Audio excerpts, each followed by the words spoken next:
I just got a quick look at the team now. A pretty strong team. You're comfortable with your selections for Sunday's game? Yeah, look, I mean, that's what we have, Warren. As I said, our squad is still relatively young, relatively inexperienced in terms of the competitions we're playing in, but that's the best we have, at this stage. I'm at least everyone's fit and healthy, and there's no niggling injuries, so we go into the game, not concerned too much about guys that are carrying some injuries. And just going onto your opponents again, it's a star-studded team, and you obviously are going in as overwhelming underdogs, but the Bulls have a knack of bringing the goods in these big games sometimes. Are you confident that your players are capable of doing something like that again? Yeah, we've had a good training week. And as I said, I mean, it is one of those games where it's a knockout game. You're either in or out.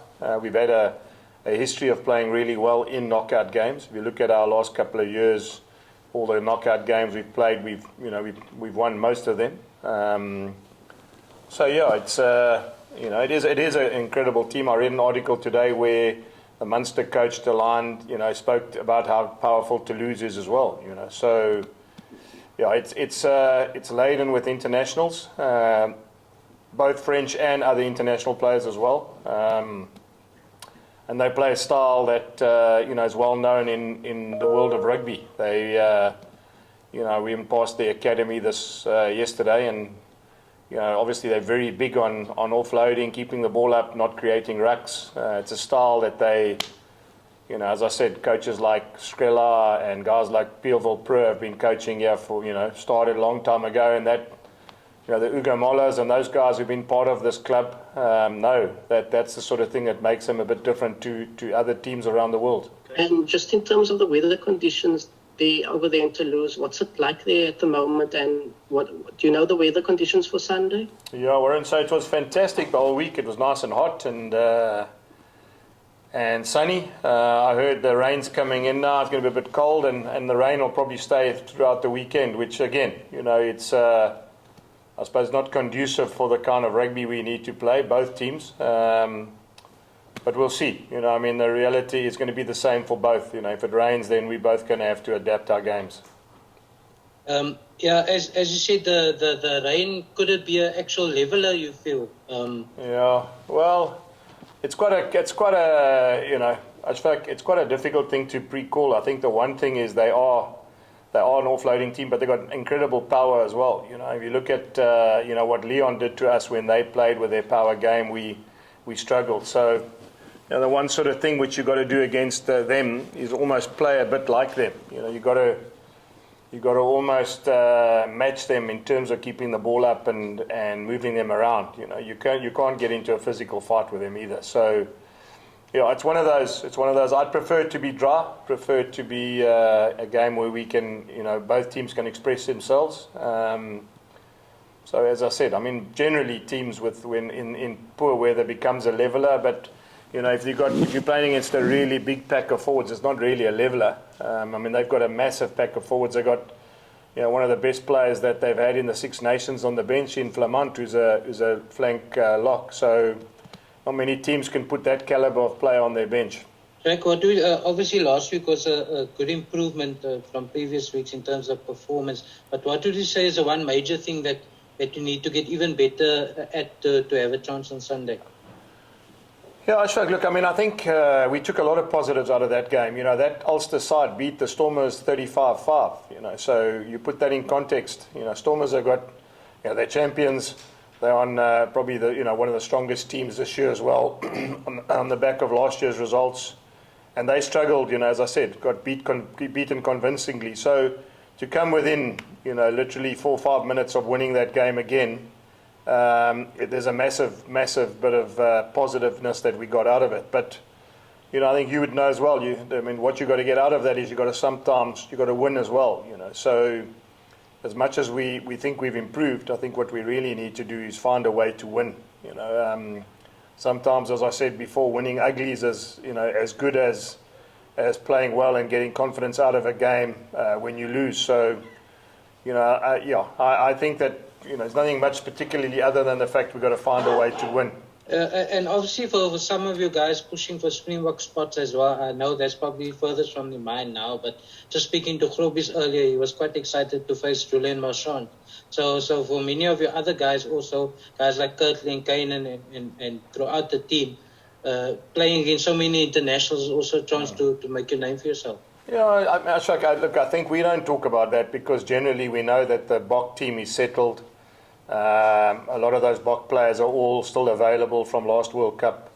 But I think internally, I think a player wants to measure himself. I mean, I can imagine a guy like Zach Berger must be keen to play against, DuPont as well. So, I don't think it's just this week. I think any week when we play, even when we play, local derbies, it's nice to play against the guy who's the incumbent international and you can measure yourself about where you are in your game. So, yeah, as I said, I don't think it's necessarily different this week. It's there's some very good players there, and it's a great opportunity for players to measure themselves against some of the good players and some of the best players that are playing the game now. So yeah, I mean, if that is a sort of added inspiration for these young guys, then I'm happy because we need as much inspiration as we can get in order to get a result.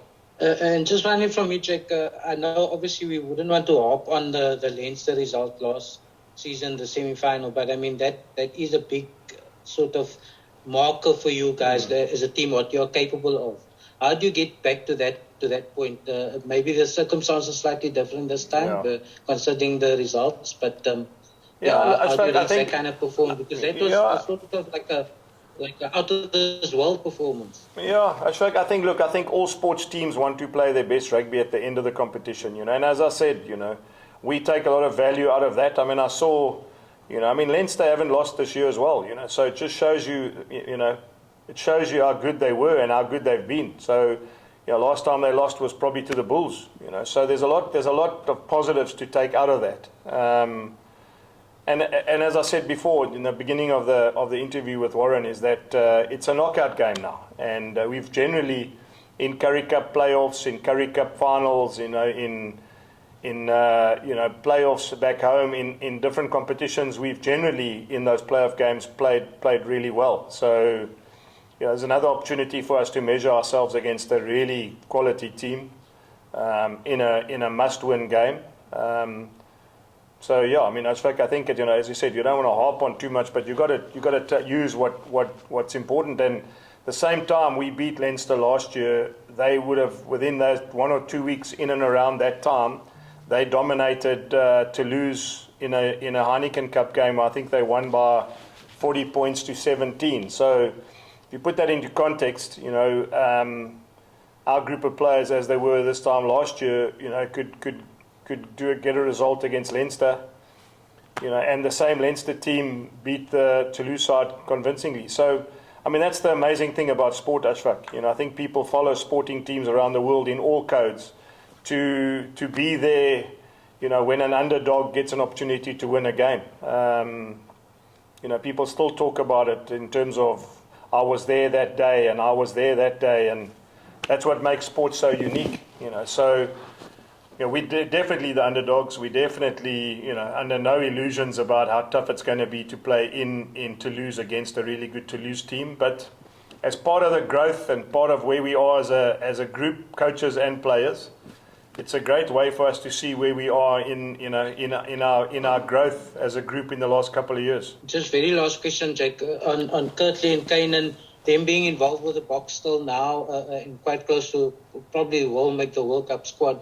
That must also help in terms of not making the guys feel overawed by playing a virtual French Six Nations team. Yeah, well, Ashfaq, I mean, it's interesting. I think I knew, but I think what people saw last week is look at the injection of what Kirtley and Kainan did for us against Ulster last week, having not played for 2 months.